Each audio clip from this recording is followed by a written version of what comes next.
Halo, Assalamualaikum warahmatullahi wabarakatuh. Perkenalkan, nama saya Aulia Mukarramatus Syahidah dengan NIM 223410. Saya berasal dari RA9, Program Studi Manajemen Fakultas Ekonomi dan Bisnis Universitas Primagraha.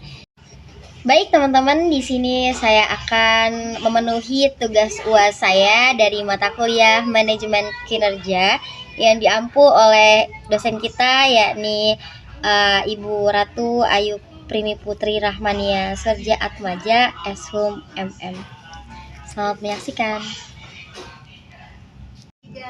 Baik teman-teman, di sini saya akan menjelaskan dan menguraikan OKR yang diimplementasikan oleh Google Corporation dalam format 5W plus 1H. Jadi menjelaskan konsep dasar seperti what, why, where, who, and how. Jadi bagaimana cara Google Corporation menerapkan OKR untuk mencapai kinerja tinggi di perusahaannya. Nah, teman-teman, di sini kita ke pembahasan yang pertama, yaitu ada what, yang artinya apa. Apa pengertian dasar dari OKR itu sendiri? Nah, OKR adalah singkatan dari Objectives and Key Result, yaitu sistem penerapan tujuan dan pengukuran kinerja yang digunakan untuk meningkatkan fokus, kolaborasi, dan pencapaian hasil. Google sudah menggunakan OKR sejak awal berdiri sebagai cara untuk menjaga arah dan motivasi seluruh timnya. Nah, Objectives yang artinya tujuan yang ingin dicapai. Selanjutnya yakni Key Result yang artinya hasil-hasil utama yang bisa diukur sebagai indikator keberhasilan tersebut.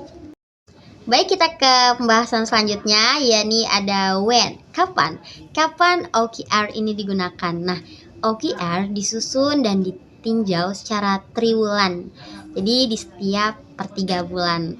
Nah, setiap kuartal karyawan bersama timnya menetapkan objectives baru dan key result yang ingin dicapai. Nah, evaluasi yang dilakukan setiap akhir kuartal juga. Jadi jika target belum tercapai, mereka belajar dari kegagalan dan menyesuaikan strategi berikutnya. Nah, siklus ini nih yang menjaga Google tetap berkembang secara dinamis. Nah, selanjutnya di sini ada why, artinya mengapa. Mengapa sih Google menggunakan OKR? Nah, Google menerapkan OKR karena yang pertama, dia membantu tim dan individu fokus pada hal-hal yang benar-benar penting. Yang kedua, mendorong transparansi dalam mencapai kinerjanya. Selanjutnya yakni menumbuhkan rasa tanggung jawab bersama dan meningkatkan motivasi intrinsik karena setiap karyawan merasa terlibat dalam tujuan besar perusahaan itu sendiri. Nah, OKR juga memungkinkan Google untuk berinovasi tanpa kehilangan arah. Bayangkan perusahaan sebesar Google bisa tetap gesit karena OKR ini, karena sistem ini. Jadi membuat kerja jadi lebih terarah dan terukur tujuannya. Baik, pembahasan selanjutnya yaitu where, yang artinya di mana.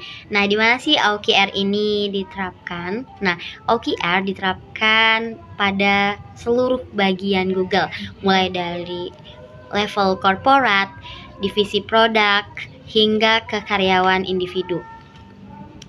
Nah, contohnya divisi YouTube, Android, and Google Maps. Nah, semuanya itu menggunakan dan menerapkan OKR dan spesifik masing-masing. Bahkan seorang engineer bisa punya OKR pribadinya yang mendukung tujuan perusahaannya. Nah, ini adalah contoh konkretnya teman-teman. Dari objektif itu sendiri, dia meningkatkan kecepatan pencarian di Google Search. Sedangkan key result itu yang pertama memotong waktu respon sebesar 20%. Yang kedua menurunkan tingkat error sebanyak 10%. Dan yang terakhir menambahkan 3 fitur baru berbasis AI. Hasilnya, semua tim bekerja sinkron untuk mencapai hal itu tanpa harus diperintah secara mikro. Nah, selanjutnya how, bagaimana? Nah, bagaimana sih cara Google menerapkan OKR ini? Nah, Google menerapkan OKR ini melalui beberapa langkah. Yang pertama, menetapkan tujuan. Yakni harus ambisius dan menantang tapi tetap realistis. Selanjutnya yakni menentukan key result atau KR-nya. Jadi harus terukur, jelas dan menunjukkan apakah tujuan itu tercapai atau enggak. Jadi kira-kira gitu. Selanjutnya yang ketiga yakni review berkala. Setiap kuartal hasil OKR itu dievaluasi. Nah, selanjutnya yakni transparansi. Nah, transparansi ini dan fleksibilitas. OKR dibuat terbuka dan bisa disesuaikan jika dibutuhkan. Lalu, pembelajaran apa yang penting yang bisa diambil oleh perusahaan-perusahaan di Provinsi Banten? Yang pertama, perusahaan di Banten baik industri manufaktur, UMKM maupun sektor jasa bisa memulai menerapkan prinsip OKR ini dalam bentuk yang sederhana. Misalnya menentukan tujuan bulanan untuk tim produksi, tim penjualan atau tim pelayanan. Lalu mengukur hasilnya secara struktur. Yang kedua, dengan OKR perusahaan bisa membangun budaya kerja yang terbuka, memotivasi karyawan dengan arah yang dan target yang jelas. Selanjutnya membentuk sumber daya manusia yang berorientasi pada hasil. Jadi bukan hanya jam kerja saja ya teman-teman. Terus yang terakhir ya ini menetapkan OKR juga mendorong perusahaan lokal untuk berinovasi dan adaptif kepada hal yang penting di era digital seperti sekarang ini. Kesimpulannya, penerapan OKR di Google menunjukkan bahwa keberhasilan perusahaan besar tidak hanya bergantung pada fasilitas dan gaji yang tinggi, akan tetapi juga pada sistem kerja yang terukur dan terarah. OKR membantu Google menjaga fokus, mendorong kolaborasi, dan memastikan setiap karyawan tahu apa yang harus dicapai. Pembelajaran ini bisa diadaptasi oleh perusahaan-perusahaan di Banten agar lebih strategis dalam mengelola kinerjanya, meningkatkan produktivitas, serta menciptakan SDM yang kompeten dan selaras dengan tujuan perusahaan. Baik, mungkin itu saja yang dapat saya jelaskan mengenai materi OKR dari Google Corporate.